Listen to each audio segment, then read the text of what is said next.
들어 앉으세요. 네네네. 진행 중이세요. 네네네네. 아, 제가 좋은 글러브들, 예를 들면 소위 말하는 진짜 프로 선수들이 네. 썼다는 그런 미트들, 일루 미트 한번 하고 포수 미트 한번 써봤어요. 공이 안 잡혔겠는데, 뭐 이게 바운드가 왔는데 탁 됐는데, 아 공이 안 잡힌 것 같은데 하고 탁 보면 있어. 예, 들어와 있죠. 네. 내가 실력이 모자라서 대충 좀 못해도 좀 도와준다. 그래서 커버를 해주죠. 네. 결국엔 사람이 문제다라고 말씀들 많이 하는데 네. 저는 그 말에는 동의를 하지 않고요. 이 글러브의 패턴과 컨셉이 있기 때문에 내가 부족한 부분을 글러브들이 채워줄 수가 있어요. 그러니까 글러브가 탁 좀 도와주더라고요. 많이 도와줘요. 네. 만져보겠습니다. 네네네. 일루미터는 되게 궁금하실 겁니다. 유명한 우리 산체스 공방의 일루미터 길들이기입니다. 보세요. 우선 다시 한번 말씀드리면 안정적으로 잡는 게 먼저다. 네. 그렇기 때문에 얘도 마찬가지로 이 아랫부분은 점, 위에 부분은 곡선이 되게 미트, 포수 미트만 빼고 나머지는 다 투명이 돼요. 다른 글러브들이나 다른 포지션에 그런 사용하는 도구들은 이 볼 포켓이라는 게 이제 어느 정도 형성이 되어 있고 그 부분을 중점으로 이제 작업을 하잖아요. 네. 근데 일루미트는 바운드 볼이 올 수도 있고 그치. 말도 안 되게 뭐 포핸드나 백핸드 공이 올 수도 있어요. 그렇죠. 이 웹부터 이 밑에 끝까지 공이 어디로 올지 몰라요. 맞아요.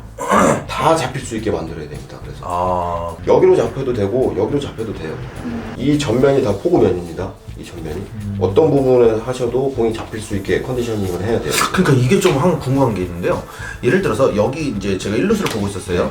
3루수가 나한테 공을 던진단 말이에요. 그러면 3루수가 송구를 할 때 정확하게 나한테 던졌단 말이에요. 그러면은 앞에 바운드가 쳐져요. 그러면 예를 들어서 이렇게 돼야 되잖아요. 네. 이렇게 타닥 이렇게 잡는데 그러면 여기에 공이 들어온단 말이에요. 그렇죠. 그러면 보통 내야 글러브나 외야 글러브는 보통 튕기고 나가는데 이게 이렇게 들어오더라고. 일루미트는 들어오죠. 그러니까 그게 구조적으로 왜 그러냐면요. 공은 이게 잡힐 때 그 자리에 딱 이렇게 잡히는 경우도 있지만 이렇게 돌아요. 회전력이 있기 때문에 돌아요. 네. 돌면서 이렇게 안으로 들어갈 수도 있고 바깥으로 나올 수도 있는데 이 글러브의 이 밑에 각도가 네. 이렇게 내가 딱 쳐냈을 때 이 바라보는 포구면이 안쪽으로 형성이 돼 있잖아요. 네, 각도가 네. 안쪽으로. 네. 여기 맞으면 각도상 이렇게 오게 돼 있어요. 기본적으로. 그렇게 설계가 돼 있어요. 처음에 어디부터 만져갖고 시작했어요? 처음에는 어떠한 글러브든지 힌지 이 힌지를 자극을 해주시는데요. 이거 같은 경우에는 지금 제가 기성으로 만든 거 같은 경우에는 힌지가 이제 3칸이죠. 아, 네네네. 예, 와이드 힌지가 적용이 되는 모델이에요. 그렇죠. 그러니까 이런 와이드 힌지가 적용된 모델들은 어느 한 점이 접히는 것보다는 이 부분이 곡면으로 같이 움직여주는 게 좋아요, 사실은. 아예 아래부터 이렇게 감싸 잡는 느낌으로. 그래서 보통 와이드 힌지가 적용된 내야나 외야나 뭐 투수 글러브도 와이드 힌지 적용할 수 있습니다. 그런 부분들은 이런 와이드 힌지 밑부분이 동그랗게 가주는 게 좋다. 그래서 저는 이 부분을 접을 때 여기도 마찬가지로 손가락이 들어가죠. 만약에 이게 그냥 일반 힌지였다고 치면은 그냥 강력하게 이렇게 접어주세요. 접는 포인트가 꼭 힌지라고 해서 이 가운데 이 레이스를 기준으로 접으실 필요는 없어요. 내 손이 작을 수도 있고 클 수도 있잖아요. 네. 내 손에 맞췄을 때 내가 손바닥이 좀 넓다. 네. 근데 이걸 너무 좁게 잡으면 이거 자체가 이질감이 느껴지겠죠. 그렇죠. 그러니까 내 손에 맞는 위치를 잡아보시고 그 부분을 접어주시면 돼요. 어. 그리고 이 엄지 일루미트는 절대 쥐어짜는 포구가 아니기 때문에 안정적으로 담아잡는 포구를 해야 되기 때문에 엄지 뭐 나는 쥐어짭니다 펴야 돼요 이런 거 없어요. 접으세요. 엄지 무조건 접으세요. 접는데 포인트는 이 힐하고 이 밖에 이 손등 가죽이 분리되는 이 요자리 있죠. 네네네. 요자리를 중심으로 접으세요. 근데 접을 때 난 조금 더 이렇게 감싸고 싶다 그러면 이 부분을 아래로 접으시면 되고 나는 조금 컴팩트하게 잡고 싶다 그러면 원래 가진 패턴대로 그대로 접어주시면 됩니다. 그리고 여기도 마찬가지로 이 브릿지 부분 이 브릿지 부분은 어떤 글러브든지 이 브릿지 부분은 연화를 시켜주셔야 돼요. 네네네. 그리고 이 안쪽까지 같이 연화를 시켜주셔야 돼요. 그래서 웹을 많이 만져줘야 된다는 말은 맞는 거고요. 예, 웹은 많이 만져주셔야 돼요. 글러브의 내구성을 관장하는 부분은 가장 처음으로는 끈피가 어느 정도의 장력을 가지고 있느냐. 두 번째는 이 제방부 힐패드 쪽하고 이 브릿지 부분이 얼마나 강성이 있느냐에 따라서 양쪽에서 잡아주고 있잖아요. 형태가 틀어지는 거는. 여기가 너무 연하면은 아랫부분이 잡아줘야 되잖아요. 네네. 근데 아랫부분을 쥐어짜는 분 같은 경우는 글러브가 이제 망하게 되는 거죠. 그래서 여기도 이런 식으로 올라오시는데 이렇게 너무 일자로 오면은 이런 식으로 되는 점과 점이 만나는 포구가 되기 때문에 이 부분을 연화를 시켜줘야 되기 때문에 역시나 엄지가 들어갑니다. 여기. 와, 또 이래. 네, 엄지가 들어가서 과감하게 눌러주신다. 내 손이 아파야지 그게 진정한 길들이기입니다. 절대 편하게 길들이기 하려고 하지 마세요. 배신합니다. 글러브가요? 예. 힘들면 힘든 만큼 보답을 합니다. 멋있는 말이네. 또 빠졌죠. 플러스 1. 멋있네. 애정도 플러스. 다시 말씀드리지만 직선으로 가시면 안 돼요. 이렇게 약간 원을 그려주면서 약간 타원을 그려주면서 올라가 주셔야 돼요. 이렇게 올라가 주셔야지 이 부분이 정확하게 볼을 감쌀 수 있는 그런 각도가 형성이 돼요. 이렇게 만졌는데 여기는 곡선이 유지가 됐는데 이 부분이 너무 일자예요. 네. 그래서 이 부분에도 곡선을 어느 정도 주는데 뭐 그렇다고 해서 얘를 이렇게 둥그렇게 하실 필요는 없어요. 둥그렇게 하실 필요는 없고 이렇게 만지다 보잖아요. 네. 만지다 보면 자연스럽게 어느 정도 곡선이 형성이 돼요. 그때 그런 부분들을 살짝만 조금 더 자극을 해주세요. 그런 부분들을. 근데 이런 거 다 알려주셔도 돼요? 알려줘도 못해요. 아, 엄지손가락이 없기 때문에. 하실 분들은 하셔도 됩니다. 뭐 영업 비밀이랄 게 없어요. 이거는 그냥 내 시간과 정성이 영업 비밀입니다. 각도가 아까하고 많이 달라졌죠. 지금 네, 많이 달라졌네. 원래 같은 거 비교를 해보시면은 각도 자체가 많이 달라졌죠. 많이 달라졌습니다. 네. 여기가 많이 이렇게 포구면이 좀 포구면이 생기면서 형성이 됐죠. 이 부분을 곡선을 강조한 이유는 공이 이쪽으로 올 수도 있어요. 그쵸, 제가 구조적으로 맞으면 안으로 다 웹 안쪽으로 모인다고 말씀드렸잖아요. 네.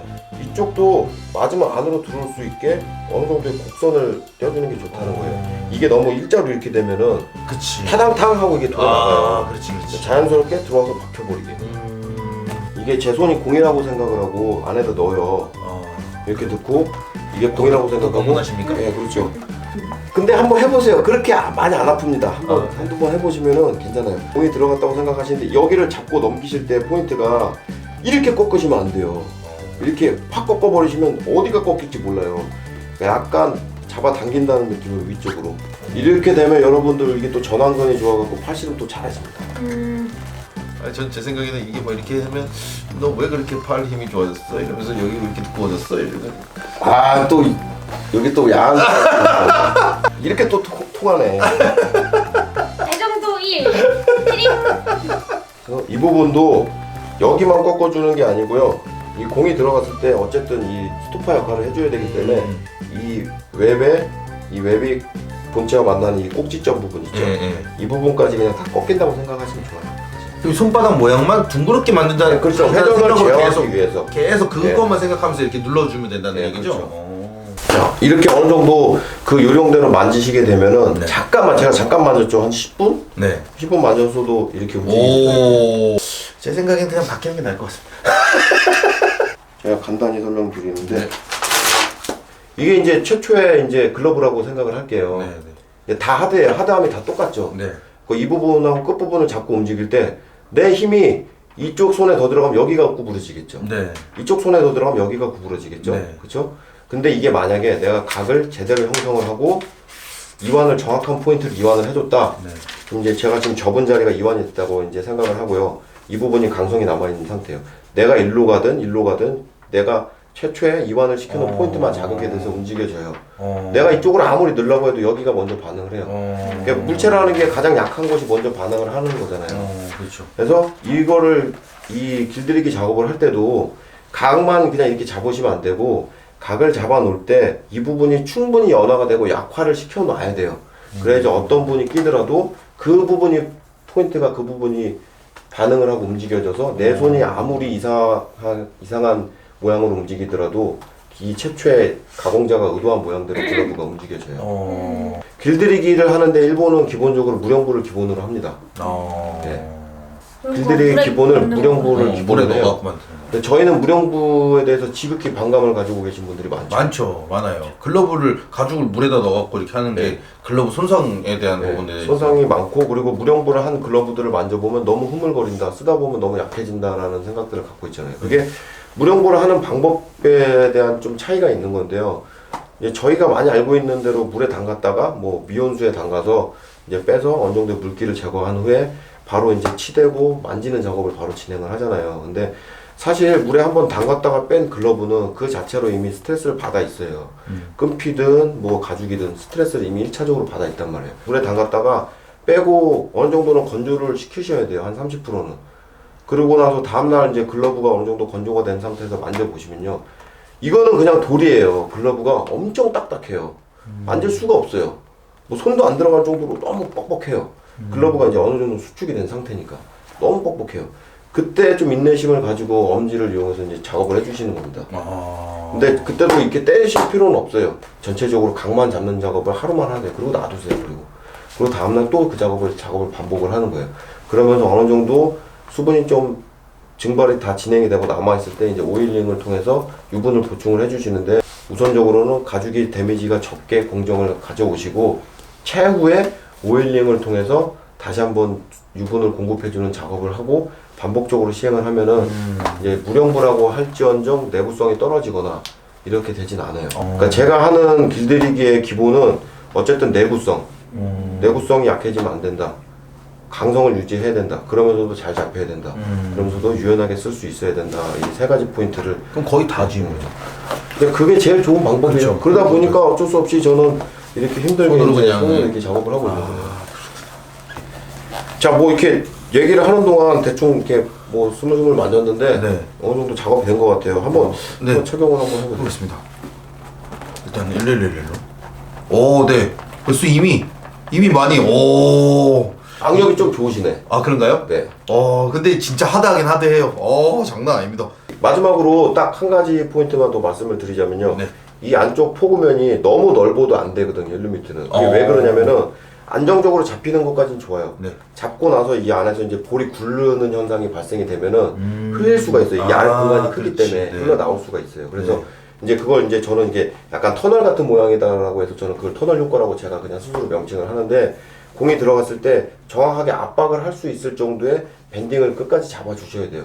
잡았을 때 약간 노는 느낌이 나면 안 돼요. 밑에는 탁 붙는 느낌이 나주셔야 됩니다. 공이 들어왔을 때 탁 예, 탁 붙는 느낌 나게. 그렇게 하시려면은 정확하게 이완을 시켜주셔야 돼요. 그렇군요. 여기가 너무 넓어도 안 좋습니다. 네, 여러분. 오늘 여기 야나기 산체스 공방에 와서 참 재밌는 글러브 이야기도 하고, 사장님 그렇게 약간 베일에 쌓여있는데 아저씨하고요가 수면으로 끄집어냈습니다. 다시 내려갑니다. 그럼 나중에 다시 와서 제가 다시 끄집어낼 겁니다. 산체스 공방 찾기 되게 힘들어요. 어떻게 찾아요? 그냥 네이버에 쳐도 안 나오고요. 뭐가 막 나오긴 나오는데 막 이렇게 광고처럼 쉽게 찾아지지가 않아요. 여러분, 산체스 공방 찾아보십시오. 찾아보는 재미가 또 있습니다. 알려주는 게 아니라 찾아가는 재미가 있습니다. 찾아오셔야 됩니다. 네. 진짜 안 알려줍니다. 네, 인스타그램에다 검색하시면 비공개로 되어 있습니다. 그리고 신청하시면 사장님 보시고 오케이 이렇게 약간 이런 느낌이라서. 자, 오늘 이렇게 산체스 공방 사장님 만나서 좋은 선물도 받아가고 좋은 이야기 많이 듣고 하고 갑니다. 감사합니다. 감사합니다. 네, 존경합니다. 네, 영상 어떻게 보셨는지 모르겠습니다. 오늘 재밌게 보셨다면 구독 좀 눌러주시고 좋아요도 눌러주시고 댓글도 남겨주시고, 남겨주시고 그러면 우리가 하트를